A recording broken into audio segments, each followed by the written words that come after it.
कल रात बीजेपी ने 17 उम्मीदवारों की सूची जारी की है और इसमें सबसे बड़ा बदलाव 2 सीटों पर हुआ है। लखनऊ कैंट से मंत्री स्वाति सिंह का टिकट कट गया है। लखनऊ कैंट से कैबिनेट मंत्री ब्रजेश पाठक को चुनावी मैदान में उतारा गया है। लखनऊ कैंट से रीता बहुगुणा जोशी अपने बेटे के लिए टिकट मांग रही थी, जबकि एसपी से बीएसपी में आई अपर्णा यादव की भी दावेदारी थी। बहरहाल लखनऊ कैंट से ज्यादा दिलचस्प मामला सरोजनी नगर का है। देखिए इस रिपोर्ट के जरिए कैसे।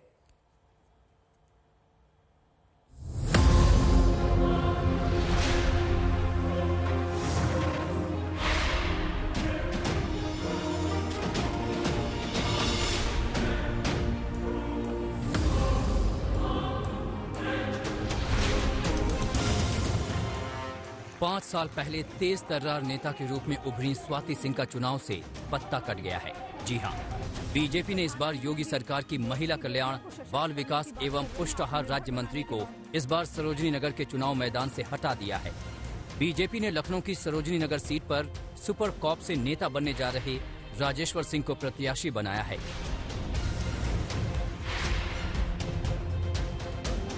क्या पार्टी ने टिकट डिक्लेयर किया, पार्टी का बहुत बहुत आभार, बहुत बहुत धन्यवाद और बहुत अच्छा लग रहा है। पार्टी की विचारधारा को हमें आगे लेके जाना है। भारतीय जनता पार्टी की विचारधारा ही देश का भविष्य, इसको हमें आगे और बढ़ाना है। आने वाले दिनों में गवर्नेंस में माफियाओं के खिलाफ कार्रवाई योगी आदित्यनाथ जी बहुत अच्छी कर रहे हैं, उसमें उनका सहयोग देना है हमें, और संप्रदायवाद जो बढ़ रहा है उसको हमें कंट्रोल करना है। माना जा रहा है कि बीजेपी ने राजेश्वर सिंह को मैदान में उतारकर एक तीर से 2 शिकार कर लिए। बताया जाता है कि स्वाति सिंह और उनके पति बीजेपी नेता दयाशंकर सिंह दोनों सरोजनी नगर सीट पर दावेदारी जता रहे थे, लेकिन टिकट न स्वाति को मिला न उनके पति दयाशंकर सिंह को।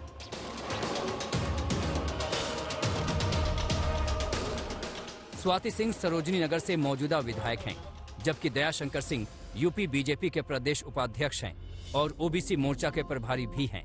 पार्टी का निर्णय पहले भी पार्टी ने कहा कि पत्नी को लड़ाओ, तो हम पत्नी को लड़ाए। मैं पहले भी कहा था कि पार्टी जिसको लड़ाएगी हम लोग लड़ाएंगे, और आज पार्टी ने राजेश्वर सिंह जी को सरोजनी नगर से टिकट दिया है। तो जो ये तो कोई हम लोग नहीं तय कर सकते कि कौन कहाँ पर लड़ेगा। ये तो पार्टी निर्णय करती है कि भाई आपको यहाँ पर लड़ना है। हमारे लिए नहीं, सभी कोई कैंडिडेट भारतीय जनता पार्टी में नहीं कर सकता कि मैं यहाँ लड़ूंगा या मैं ही लड़ूंगा। ये तो पार्टी का निर्णय है। पार्टी उस समय की परिस्थिति, माने सामाजिक समीकरण, जो परिस्थितियों को देख करके अपना आकलन करती है और जिसको देती है वो लड़ता है। आप देखें बहुत सारे लोग, अभी आप लखनऊ में भी आप देखे होंगे कि बहुत सारे लोग नाम चल रहे थे, बहुत सारे दूसरे नाम आए हैं। तो उसमें ये तो पार्टी अपनी स्थितियों को देख कर। पिछले विधानसभा चुनाव से ठीक पहले स्वाति सिंह तेज तर्रार नेता के रूप में उभरी थी। उनके पति बीजेपी नेता दयाशंकर सिंह के बीएसपी सुप्रीमो मायावती के खिलाफ आपत्तिजनक बयान के बाद जब तब के बीएसपी नेता नसीमुद्दीन सिद्दीकी ने स्वाति सिंह और उनकी बेटी को लेकर विवादित टिप्पणी की थी, तो स्वाति सिंह मैदान में आ गई थी। मैं तो अपने लिए आई हूँ कि मुझे या मेरी बेटी को या मेरी माँ को क्यों इसमें घसीटा गया, तो मैं उसके लिए आई हूँ। उनकी जो लड़ाई है वो अपनी तरीके से कर रहे हैं। कानून अब तय कर रहा है कि क्या करना है क्या नहीं करना है। उनके इस आक्रामक तेवर के पुरस्कार में बीजेपी ने उन्हें सरोजनी नगर से सीट दे दिया था और वो मंत्री भी बनी। जहां तक राजेश्वर सिंह का सवाल है, तो वो प्रवर्तन निदेशालय के ज्वाइंट डायरेक्टर रह चुके हैं। वीआरएस मंजूरी के 24 घंटे के अंदर ही बीजेपी ने उन्हें लखनऊ के सरोजनी नगर से चुनावी मैदान में उतार दिया। राजेश्वर सिंह ने जब वीआरएस का ऐलान किया था तो उनके गाजियाबाद की साहिबाबाद सीट से चुनाव लड़ने की अटकलें थी।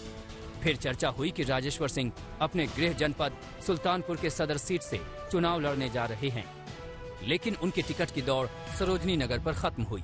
राजेश्वर सिंह जी एक अच्छे अधिकारी हैं। उनके बारे में जहां तक मैं जानता हूं कि उन्होंने ईडी में रहते हुए बहुत बड़े बड़े जो घोटाले थे उसमें बहुत सारे लोगों को उन्होंने पकड़ा और करीब हजारों करोड़ रुपया जो है जब्त कराए जो भ्रष्टाचारियों से।